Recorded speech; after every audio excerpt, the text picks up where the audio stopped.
ఓం శ్రీ గురుభ్యో నమ. హరి ఓం గం గణపతయే నమ. ఓం దుం దుర్గాయే నమ. హరి ఓం కాత్యాయనాయ విద్మహే కన్యకుమారి ధీమహి తన్నో దుర్గిః ప్రచోదయాతు. ఓం అర్ధకాయం మహావీరం చంద్రాదిత్య విమర్ధనం సింహికా గర్భసంభూతం తం రాహుం ప్రణమామ్యహం. ఓం రాహుగ్రహ దేవతాయే నమో నమః. మనము ఈ యొక్క భూప్రపంచంలో ముఖ్యంగా మానవులందరూ కూడా గత జన్మలకు సంబంధించినటువంటి కర్మ ఫలితాలను అనుభవిస్తుంలో ముఖ్యంగా శని కర్మకారకుడైతే ఆయన కర్మలను మాత్రం ఏ విధంగా చేయాలి, ఏ సమయంలో చేయాలో నిర్దేశిస్తే ఆ యొక్క కర్మలని పూర్వకర్మలు అలాగే అపరికర్మలుగా, అంటే మనిషి బ్రతికి ఉన్నంత కాలము ఆ కర్మలను హైరేజ్ అంటే ఎక్కువగా చేయటం, వాటి ద్వారా ఎన్నో రకాలైన ఇబ్బందులు పెట్టడం, అట్లాగే మనిషి చనిపోయిన తర్వాత అతను మళ్ళీ జన్మని అనుభవించేటంత వరకు, అంటే మరలా జన్మ వచ్చేంత వరకు అపరికర్మలని అనుభవిస్తూ ఉంటారు. అంటే ఈ భూలోకంలో చనిపోయిన వారి గురించి ఈ యొక్క అపరికర్మల్ని చేస్తూ ఉంటారు. కాబట్టి ఈ యొక్క అపరికర్మలకు అధిష్టాన దేవత రాహువు. అంటే మరి ఇప్పుడు ఈ రాహుకేతువుల గురించి చర్చించడంలో ముఖ్య ఉద్దేశం ఏంటంటే, మనకి మార్చి 30 తర్వాత శని మారాడు, అట్లాగే రేపు మే 14 తర్వాత గురుడు రాశి మార్పు జరుగుతోంది. మే 18 తర్వాత రాహువు ఇప్పటి వరకు మీనరాశిలో జలరాశిలో ఉన్నటువంటి రాహువు వాయుతత్వపు రాశి అయినటువంటి మిత్రుడైనటువంటి శని యొక్క కుంభరాశిలోకి తన యొక్క ప్రవేశాన్ని చేస్తున్నాడు, పూర్వాభాద్ర నక్షత్రంలో 1వ పాదంలో ఉండి. కాబట్టి అందుకని ఈ రాహువుని గురించి మాట్లాడుతున్నాము. అట్లాగే తర్వాత కేతువు గురించి కూడా మాట్లాడదాము. మరి ఈ యొక్క రాహువు అంటే ఈ యొక్క మనుషుల మీద రకరకాలైనటువంటి పరిభ్రమంతరమైనటువంటి ఇబ్బందికరమైనటువంటి పరిస్థితుల్ని కలుగజేస్తూ ఉంటాడు. ముఖ్యంగా ఈ రాహువు ఏ విధంగా ఉద్భవించాడో మనకి తెలుసుకుంటే చాలా భయంకరంగా ఉంటుంది. మనకి శాస్త్రానుసారం పురాణ గాథల ప్రకారం క్షీరసాగర మదనాన్ని చేసేటప్పుడు ఈ యొక్క దేవతలు రాక్షసులు కూడా మదిస్తూ ఉండగా ముందు విషం ఉద్భవించింది, తర్వాత అమృతం ఉద్భవించింది సముద్రంలోంచి. అప్పుడు దేవతలందరూ చక్కగా ఒక వరుసలో కూర్చొని అమృతాన్ని స్వీకరిస్తున్నారు, మరణం లేకుండా ఉండటానికి, ఇబ్బందులు కలగకుండా ఉండటానికి. అదే సమయంలో ఒక రాక్షసుడు వారితో పాటుగా కూర్చొని దేవతా రూపంగా కూర్చొని ఉండి ఈ యొక్క అమృతాన్ని సేవిస్తున్న సమయంలో మరి అంతటి మాయనే సృష్టించి మాయాధారి అయినటువంటి ఆ విష్ణుమూర్తి అది గమనించి తన యొక్క చక్రంతో విష్ణు చక్రంతో ఆ యొక్క రాక్షసు యొక్క తలని చక్కగా మధ్య భాగంలో ఆ శిరస్సు వేరు మొండెం వేరుగా చేసేస్తాడు. అప్పుడు చేసినప్పుడు శిరస్సుతో కూడి ఉన్నటువంటి రాక్షసుడి యొక్క తలకాయని రాహువుగా పరిణమిస్తారు. అట్లాగే ఓన్లీ మొండెం మాత్రమే ఉన్నటువంటి ఆ యొక్క రాక్షసుల్ని మనకి కేతువుగా ఈ యొక్క పురాణ గాథ తెలియజేస్తోంది. మరి ఈ రాహువు తల్లిదండ్రులైనటువంటి కశ్యప మహాముని అట్లాగే సింహిక వీరిరువురు కూడా అసుర సంధ్య వేళలో, అంటే అటు సాయంత్రం మధ్యాహ్నము కాదు, అటు రాత్రి కాదు, అసుర సంధ్య వేళలో తమ యొక్క కార్యకలాపాలను తీర్చుకోవడం ద్వారా, అంటే రతిక్రీడ యందు పాల్గొనడం ద్వారా ఆ అసుర సంధ్య వేళలో ఈ రాక్షసుడైనటువంటి రాహువు పుడతాడు. అందుకనే ఈ యొక్క అసుర సంధ్యా సమయంలో మనం తినటం కానీ పడుకోవటం కానీ వేరే అన్య కార్యక్రమాలు చేయకూడదని మనకి మహామునులు తెలియజేశారు. ఆ విధంగా పుట్టడం ద్వారా సూర్యాస్తమయం సమయంలో జరిగినటువంటి ఆ రాహు యొక్క జననం వలన రాహుకి అన్ని, అంటే మూఢనమ్మకాలు మీద విశ్వాసం అంటే నమ్మకాల మీద విశ్వాసం లేకపోవటం, గురువుల యందు భక్తి పారవస్యం లేకపోవటం, అట్లాగే అన్ని అగాధాలు విఘాతాలు ఇబ్బందులు మానసిక వికారాలను కలుగు చేసేటటువంటి వాళ్ళలో ప్రప్రథముడు రాహువు. శనివత్ రాహువు అంటే శని ఇచ్చే ఫలితాలన్నీ రాహు ఇస్తాడు. మరి ఈ రాహువు ఇప్పుడు శని యొక్క క్షేత్రంలో ఎవరి నక్షత్రంలో ఉంటున్నాడు? పూర్వభాద్ర గురు నక్షత్రంలో ఉంటున్నాడు. అంటే మనకి గ్రహాలన్నీ కూడా అవి ఉన్నటువంటి రాశి ప్రభావాన్ని, రాశ్యాధిపతి ప్రభావాన్ని ఏదో కొంతవరకు ఇస్తూ అవి ఉన్నటువంటి స్థితి ప్రకారం ఇస్తాయి. కానీ ఈ రాహుకేతువులు అట్లా కాదు. రాహువు తను ఉన్నటువంటి రాశ్యాధిపతి అయినటువంటి శని యొక్క ఫలితాలను ఇస్తాడు, తను స్వయంగా తనకున్నటువంటి పోర్ట్ఫోలియోస్ ప్రకారం తనిచ్చే ఫలితాలను ఇస్తాడు, తను చూస్తున్న భావ ఫలితాలను ఇస్తాడు, భావాధిపతి ఫలితాలను ఇస్తాడు, రాహు ఉన్నటువంటి నక్షత్రాధిపతి అయినటువంటి గురుడి యొక్క ఫలితాలు కూడా ఇస్తాడు. కాబట్టి ఇన్ని రకాల వేస్లో రాహువు కుంభరాశిలో అడుగు పెడుతున్నాడు మే 18వ తారీఖున. కాబట్టి మే 18 నుంచి డిసెంబర్ 2026 వరకు కూడా దాదాపు 1 సంవత్సరంన్నర పాటు ఈ రాహువు తన యొక్క క్రీడా విన్యాసాల ద్వారా ఎన్నో మార్పులు అటు దేశం మీద, ఇటు ప్రపంచము, అట్లాగే అంతరిక్షంలో, అట్లాగే మనకు ఉన్నటువంటి పంచభూతాలను ఆవహించి ఉన్నటువంటి ఎన్నో రకాలైనటువంటి నెగిటివ్ ఎఫెక్ట్స్ ద్వారా ఈ రాహువు మన యొక్క మానవ జీవితం మీద వారి యొక్క సొంత జాతకాల ద్వారా ఏ రాశుల్లో, అట్లాగే రాహు మహర్దశలు నడుస్తున్నవారు, రాహు అంతర్దశలు నడుస్తున్నవారు, అట్లాగే జాతకంలో లగ్నం నుంచి కానీ చంద్రుడి నుంచి కానీ ఈ రాహువు ఉన్నటువంటి స్థితిగతులు, రాహుతో కలిసి ఉన్నటువంటి గ్రహాలు, ఇట్లా పరిపరి విధములుగా రాహువు తన యొక్క విన్యాస క్రీడలని మనుషుల మీద ప్రభావితం చేస్తూ కొంతమందికి వృద్ధిని కలుగజేస్తాడు, మరికొంతమందికి రాసుల వారికి ఇబ్బందిని, అభివృద్ధి పదంలో ఉన్నటువంటి వారిని కిందకు పడవేయటం, జైళ్ళల్లో వేయించటం, అట్లాగే కుటుంబంలో విఘాతాలు కలగటం, ఇట్లా ఎన్నో రకాలైనటువంటి సమస్యల్ని క్రియేట్ చేసేవాడు రాహువు. ఎందుకంటే శని యొక్క క్షేత్రంలో ఉండటం ద్వారా, కుంభరాశిలో ఉండటం ద్వారా. కాబట్టి ఈ యొక్క రాహువు చేసేటటువంటి విన్యాసాలు ద్వాదశ రాశుల్లో వారికి ఉన్నప్పుడు ఏ విధంగా ఉంటాయి ప్రస్తుతం ఈ యొక్క 1.5 ఇయర్. అట్లాగే ఈ యొక్క రాహువుకి అధిష్టాన దేవత దుర్గాదేవి, అట్లాగే ఈ యొక్క రాహుకేతువులు ఇద్దరికి అధిష్టాన దేవుడు సుబ్రహ్మణ్యేశ్వర స్వామి. కాబట్టి ఎవరైనా సరే ఈ రాహువు వలన మనం రాశుల ప్రకారం చెప్పుకునేటప్పుడు ఎన్ని రకాలైనటువంటి ఇబ్బందులు కలుగుతాయో అన్ని రకాల ఇబ్బందులకి దుర్గామాత మాత్రం ఆశీర్వచనం మాత్రమే మనకి శ్రీరామ రక్ష. కాబట్టి మరి శ్రీమాత జ్యోతిషాలయ ఈ యొక్క పీఠంలో ఈ యొక్క గ్రహాలకి సంబంధించినటువంటి శాంతులు, జపాలు, హోమాలు, అట్లాగే నిత్య అనుష్ఠాన జప పారాయణలు జరుగుతూ ఉంటాయి. ముఖ్యంగా చండీ సప్తశతి, వనదుర్గా హోమాలు, అట్లాగే ఈ రాహు యొక్క జపశాంతులు కానివ్వండి, దాన ధర్మాదులు కానివ్వండి, వారి యొక్క జన్మ జాతకరీత్యా రాహు వలన కలిగేటటువంటి ఎన్నో ఇబ్బందికరమైనటువంటి పరిస్థితుల్ని ప్రభావితం చేస్తూ ఏ విధంగా ఉంటాయో తెలుసుకొని వారు ఈ విధంగా చేసుకోవటం, అట్లాగే పర్సనల్గా కూడా వారు ఈ సంతానం లేనివారు, కుటుంబ అన్యోన్యత లేనటువంటి వారు ఏ విధంగా ఏ పూజలు చేసుకోవడం ద్వారా వారి యొక్క జీవితంలో ఈ రాహు యొక్క ఇబ్బందుల నుంచి తప్పించుకోవడానికి అనుకూలమైనటువంటి పరిస్థితులను కూడా వీరు తెలుసుకొని గనక ఈ సుబ్రహ్మణ్యేశ్వరుని, దుర్గాదేవిని ఏ సమయంలో ఏ రోజుల్లో ఈ యొక్క సూత్రాలు పాటించి ఉపవాస దీక్షలు గనక చేసుకున్నట్లయితే వారికి అనుకూలమైనటువంటి పరిస్థితులు కలుగుతాయి. కాబట్టి ఈ రాహు యొక్క స్థితిగతులు మేషాది ద్వాదశ రాశుల వారికి ఏ విధంగా ఉంటాయి, ఏ రాశుల వారికి రాహు చేసేటటువంటి శుభాశుభ ఫలితాలు ఏ విధంగా ఉంటాయో మరి ఇప్పుడు మనం తెలుసుకుందాం. మనకున్నటువంటి నవగ్రహాలలో సప్తగ్రహాలు ఒక పక్కన ఉంచగా ఈ రాహుకేతువుల్ని షాడో ప్లానెట్స్ అంటే ఛాయాగ్రహాలు, కాల్పనిక బిందువులు అంటారు. ఇవి ఏ రాశిలో అయితే ఉంటాయో ఆ రాశి యొక్క, ఆ రాశ్యాధిపతి యొక్క, అట్లాగే ఇవి ఏ నక్షత్రంలో ఉంటే ఆ నక్షత్రాధిపతి యొక్క, ఏ గ్రహం వీటిని చూస్తుందో ఆ గ్రహం యొక్క ఫలితాలు, అట్లాగే ఈ గ్రహం ఏ రాశుల్ని, ముఖ్యంగా రాహువు 5వ స్థానాన్ని, 9వ స్థానాన్ని, 7వ స్థానాన్ని చూస్తూ ఉంటాడు. అంటే ఇప్పుడు కుంభరాశిలోకి వస్తున్నటువంటి రాహువు తన యొక్క అపసవ్య, అంటే వీళ్ళు అపసవ్య దృష్టిని కలిగి ఉంటారు. మిగతా గ్రహాలు వక్రించినప్పుడు మాత్రం కొంచెం వెనక భావాలను ఇస్తారు, కానీ వీరు ఎప్పుడూ కూడా అంతరిక్షంలో అపసవ్య దశలో తిరుగుతూ ఉంటారు.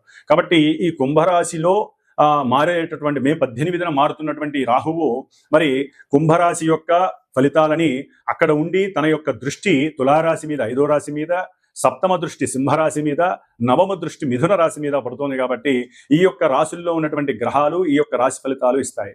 అట్లాగే ఇప్పుడు మనకి ఈ యొక్క మే 18 నుంచి జూన్ 6 వరకు కుజుడు ఆల్రెడీ మనకి కర్కాటక రాశిలో ఉన్నాడు. కాబట్టి ఈ కుజుడు అష్టమ దృష్టితో రాహువును చూడటం చాలా చాలా అరిష్టకరమైనటువంటి దేశ విపత్తు అనుకోండి, లేదా మానవ జీవితాల్లో వారు పుట్టినప్పుడు కానివ్వండి, ఇప్పుడు గోచార రీత్యా కర్కాటక రాశి ఇంకా కొన్ని రాశుల వారికి కానివ్వండి, ఈ యొక్క కుజ దృష్టి రాహు మీద పడడం ద్వారా ఎన్నో రకాలైనటువంటి విపత్తులు, ప్రమాదాలు, అట్లాగే రకరకాలైనటువంటి ఇబ్బందులు కలగడానికి ఎక్కువ ఆస్కారాలు ఉన్నాయి. దీన్ని సర్పదోషం అంటారు. రాహుకేతువులకి సర్పదోషానికి చాలా చాలా సంబంధం ఉంది. అట్లాగే మనకి 2 రకాల పద్ధతులు ఉంటాయి. రాహువు వామాచార పద్ధతికి అధిపతి అయితే కేతువు మనకి దక్షిణాచార పద్ధతికి అధిపతి అవుతాడు. అంటే చాలా మంది ఈ యొక్క వామాచార పద్ధతిని ఈ మధ్య కాలంలో దాన్ని మనకి సాత్వికమైన వామాచార పద్ధతులు కూడా ఉన్నాయి, కానీ వాటిల్ని తమోగుణ పద్ధతి ద్వారా రకరకాల విన్యాసాలను చేస్తూ ఆర్థికంగా ధనాన్ని సంపాదించుకోవడానికి చేసేటటువంటి పనులలో ఈ రాహుని ఎక్కువగా ఉపయోగిస్తున్నారు. కాబట్టి సాధ్యమైనంత వరకు రాహువు సాత్వికంగా మనకి ఉన్నటువంటి మన ఋషులు ఇచ్చినటువంటి ఎన్నో దుర్గా సూక్తాలు ఉన్నాయి, చండీ సప్తసతి ఉంది, అట్లాగే దశమహావిద్యల్లో వాటిని సాత్వికంగా ఉపయోగించుకునే పద్ధతులు ఎన్నో ఉన్నాయి, ప్రదక్షిణ క్రమాలు ఉన్నాయి, దైవారాధనలు ఉన్నాయి, ముఖ్యంగా సుబ్రహ్మణ్యేశ్వర స్వామికి సంబంధించిన ఎన్నో ఆరాధనలు ఉన్నాయి. వీటన్నిటిని చేసుకోవడం ద్వారా ఎవరికైతే రాహుకేతువులు దోషాలు ఉన్నాయో, సర్పదోషాలు, ముఖ్యంగా మనకి పితృదోషము, గురుదోషము, పత్ని దోషము, సర్పదోషము, ఇట్లా ఎన్నో రకాల దోషాలు మనల్ని పట్టి పీడిస్తూ ఉంటాయి. అంటే మన తాత ముత్తాతలు చేసుకున్నటువంటి పాపకర్మలు, పూర్వజన్మల్లో మనం చేసుకున్నటువంటి ఎన్నో కర్మలన్నీ కూడా ఈ రాహుకేతువుల ద్వారా ఇప్పుడు ప్రెజెంట్లో మనల్ని అనుభవింపజేసేటటువంటి పరిస్థితిని ఈ యొక్క సర్పదోషాలు ఎన్నో రకాలుగా ఇబ్బందులు ఎదగనివ్వు. వీటిల్లో ముఖ్యంగా కాలసర్ప దోషము, అంటే జన్మలగ్నంలో రాహు ఉండి సప్తమంలో కేతు ఉంటే, ఈ రెండింటి మధ్య గనక గ్రహాలు ఉన్నట్లయితే, సభ్యదశలో ఉంటే, అంటే రాహు నుంచి అపసభ్య దశలో కేతు వరకు గ్రహాలుంటే జన్మజాతకంలో దాన్ని కాలసర్ప యోగ దోషము అంటారు. ఇది మహా డేంజర్ అని చెప్పి అనుకోవచ్చు. అంటే డేంజర్ అంటే భయపడాల్సిన అవసరం ఏం లేదండి. అనుకున్న కార్యక్రమాలు ముందుకు వెళ్ళనివ్వవు. అట్లాగే ప్రతి విషయంలో వారికి చిరాకు, పరాకు, ఇబ్బందులు, ఒక రకమైనటువంటి నిర్జీవమైనటువంటి స్థితి ఈ యొక్క కాలసర్ప యోగ దోషం కలిగినటువంటి ఉంటుంది. కాబట్టి వీరికి కూడా ఎన్నో ప్రత్యామ్నాయ పద్ధతులు ఉన్నాయి. అలాంటివి మాలాంటి గురువుల్ని సంప్రదించడం ద్వారా మీకు చక్కటి ఆ యొక్క ఫలితాలు కనిపించేటటువంటి ఎన్నో ప్రయోజనకరమైనటువంటి పూజలు, దానాలు, హోమాలు, ధర్మ ఇలాంటివన్నీ కూడా ఎన్నో పూజలు ఉంటాయి. కాబట్టి ఇవన్నీ కూడా ముఖ్యంగా కేతువు దక్షిణాచార పద్ధతి, ఈయనకి మడి అంటూ, అట్లాగే ఆచారాలు, సాంప్రదాయాలు, గురువుల పైన మన్నన, ఇలాంటివన్నీ కూడా కేతువు చక్కగా మనకి అవకాశం ఇస్తూ ఉంటాడు. కాబట్టి కేతువు గురించి తర్వాత మాట్లాడుకుందాం. ఇప్పుడు మనం మాట్లాడుకునేటటువంటి ద్వాదశ రాశుల్లో ఈ రాహువు కుంభరాశిలో ఉన్నప్పుడు మేష నుంచి మిగతా రాశుల వారికి ఏ విధమైనటువంటి ఫలితాలని ఈ రాహువు కలుగజేస్తాడో మనం తెలుసుకుందాం. ధనస్సు రాశి వారికి మే 18వ తేదీన చతుర్థ రాహువు కాస్త వెనక ఉన్నటువంటి 3వ స్థానంలో, అద్భుతమైనటువంటి స్థానంలో కుంభరాశిలో తన యొక్క మిత్రక్షేత్రంలోకి అడుగు పెట్టడం ద్వారా ఆర్థికంగా వీరికి చక్కటి ఉన్నతమైనటువంటి సిస్టమ్ నడుస్తుందనే చెప్పుకోవచ్చు.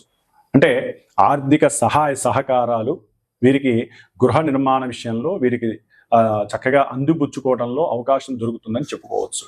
అట్లాగే 3వ స్థానంలోకి రాహు రావడం ద్వారా వీరి యొక్క సంకల్పము సిద్ధించటానికి చాలా చాలా అవకాశాలు ఎక్కువగా ఉన్నాయి. అంటే వీరు ఏదైనా ఇప్పుడు ఎవరితో అయినా మాట్లాడాలి, లేకపోతే స్నేహితులతో ఏదైనా ఇంతకు ముందు ఇబ్బందికరమైనటువంటి పరిస్థితులు ఉన్నాయి, లేకపోతే వీరు అనుకున్న సంకల్పము అది వరకు అవుతుంది అనుకునే లోపలే అఘాతాలు, విఘాతాలు కలిగినాయి. అవన్నీ కూడా సిద్ధించటానికి సరైనటువంటి సమయం లభించిందని భావించవచ్చు.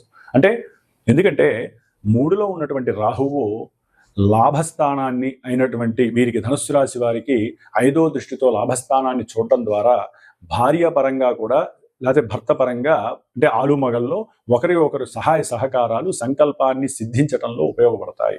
ప్రయాణాలలో అఖండమైనటువంటి లాభాలు కలిగే అవకాశాలు ఉన్నాయి. అంటే కొత్తగా పరిచయాలు అవ్వటం, వారితో మాట్లాడటం, సంప్రదింపులు చేయటం, వ్యాపార భాగస్వామ్యం గురించి మాట్లాడటం, వీటి ద్వారా కూడా ఈ రాహువు వలన కూడా, తృతీయ రాహు వలన వీరికి వ్యాపార విస్తరణ చేయటంలో ఉపయోగాలు ఎక్కువగా ఉన్నాయి. ముఖ్యంగా విద్యార్థులు చక్కగా స్కూల్స్, చిన్నవాళ్ళైతే స్కూల్స్, పెద్దవాళ్ళైతే కాలేజీలకి చక్కగా వెళ్ళటం ద్వారా వీరికి సరైనటువంటి అటెండెన్స్ ద్వారా వీరికి ఏదైనా మార్కులు తక్కువ వచ్చినా రేపు భవిష్యత్తులో వీరి ఇంటి నుంచి దూరంగా మన దేశంలోనే ఏదైనా విద్యాలయాలకు వెళ్ళి ఉన్నతమైనటువంటి చదువులు చదవాలంటే మరి ఈ యొక్క అటెండెన్స్ లోపం ఉన్న, అటెండెన్స్ సరిగ్గా ఉండటం ద్వారా మార్కులు తక్కువ వచ్చినా మంచి సీట్స్ వీళ్ళకి కలిగి చక్కటి ఉన్నత విద్యాభ్యాసానికి అవకాశాలు ఎక్కువగా కలుగుతున్నాయి ఈ యొక్క ధనుస్సు రాశి వారికి. అట్లాగే వ్యాపార భాగస్వామ్య విషయంలో కూడా కొంచెం వీరు అమరికలు లేకుండా ఉన్నట్టుగా మాట్లాడుకోవడం ద్వారా ఈ రాహువు చక్కటి ప్రోద్బలాన్ని కలుగు చేస్తారు.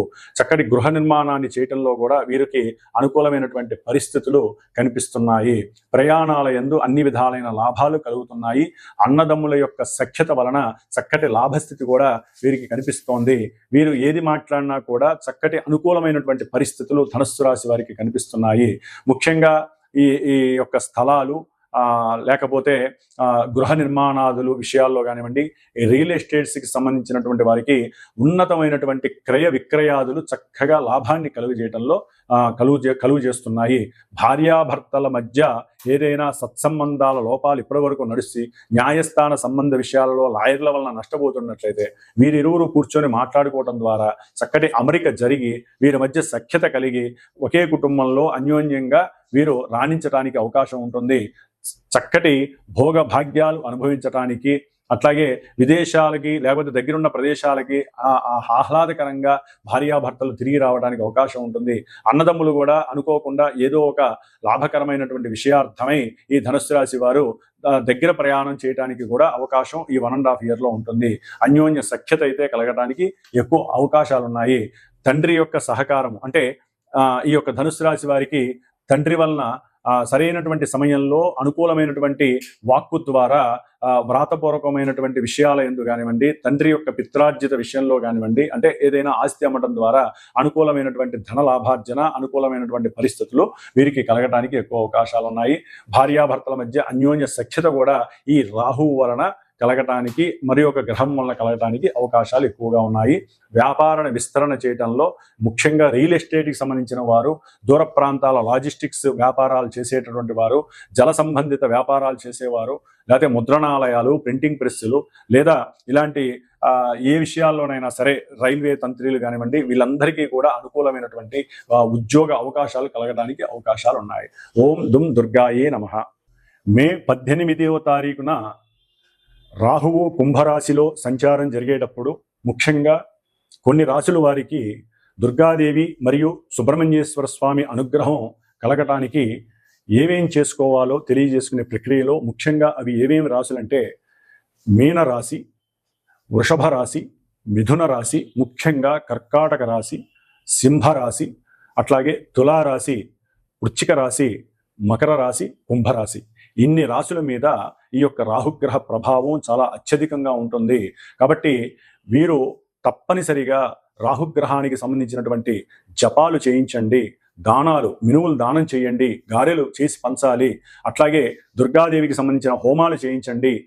చక్కగా 18 రోజులు దుర్గా సూక్త జపాన్ని ఆచరించండి. 6 రోజులు సుబ్రహ్మణ్యేశ్వర స్వామికి సంబంధించిన సర్పసూక్త పారాయణలు చేయించండి, జప పారాయణలు చేయించండి.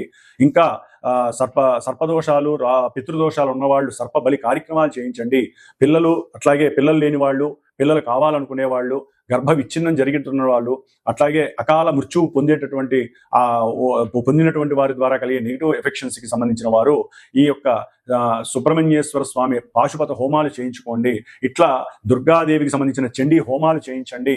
దీని ద్వారా అనారోగ్య సమస్యలు, అనుకున్న కార్యక్రమాలు వెనక్కి వెళ్ళటం, ఉద్యోగ భద్రత లేకపోవటం, మాట వాగ్దోషాలు, పితృదోషాలు, సంతాన దోషాలు, లేదా మీరు చేసేటటువంటి బిజినెస్ల్లో అరిష్టాలు, ఇబ్బందులు ఇవన్నీ కూడా తొలగిపోవటానికి, పితృదోషాలు, సర్పదోషాలు తొలగిపోవడానికి సుబ్రహ్మణ్య ఆరాధన, అట్లాగే చండీదేవి దుర్గాదేవిగా అవతరించింది కాబట్టి దుర్గాదేవికి సంబంధించిన చండీ సప్తశతి హోమాలు, పారాయణలు, దుర్గా